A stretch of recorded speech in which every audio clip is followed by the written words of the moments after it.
Tôi đại diện cho hai gia đình chúng tôi thành thật cảm ơn toàn thể quý khách gần xa đã bỏ chút thời gian đến chung vui cùng hai gia đình chúng tôi. Thay mặt cho hai họ chúc toàn thể quý khách một buổi tối thật là vui vẻ, hạnh phúc, ăn uống thật là ngon miệng. Cảm ơn. Xin cảm ơn.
Bà Liên Thiên hội cho hai cháu là sức khỏe dồi dào, trăm năm hạnh phúc.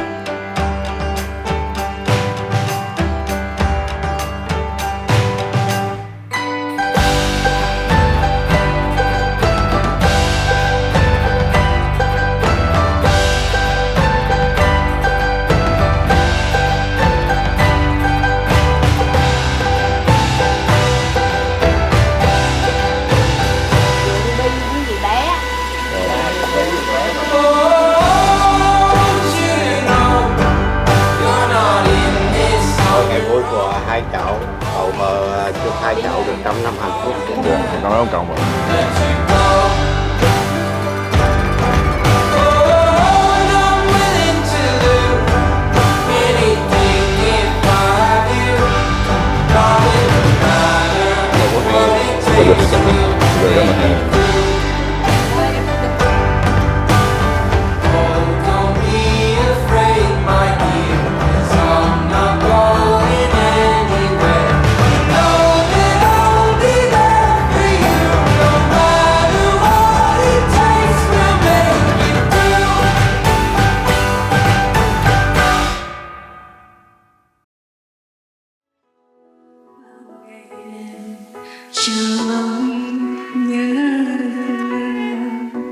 Trong hồn mỗi để đến hôm nay, trong ngày vui chúng ta chờ đợi thăng hoa tình yêu đã bấy lâu.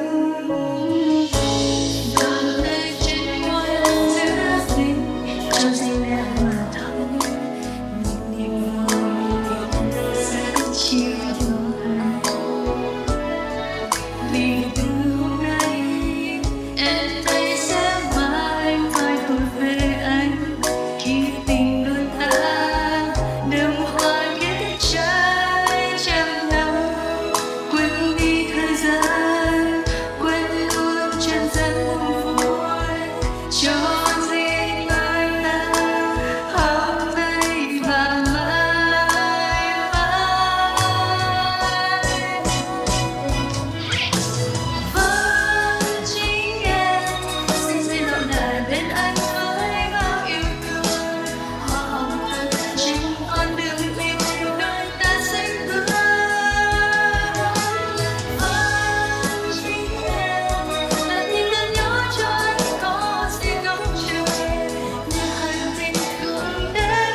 Mọi người trả lời giùm con đi, có vui không?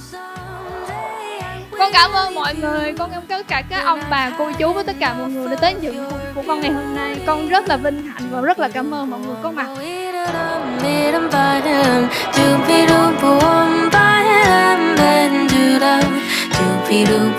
Do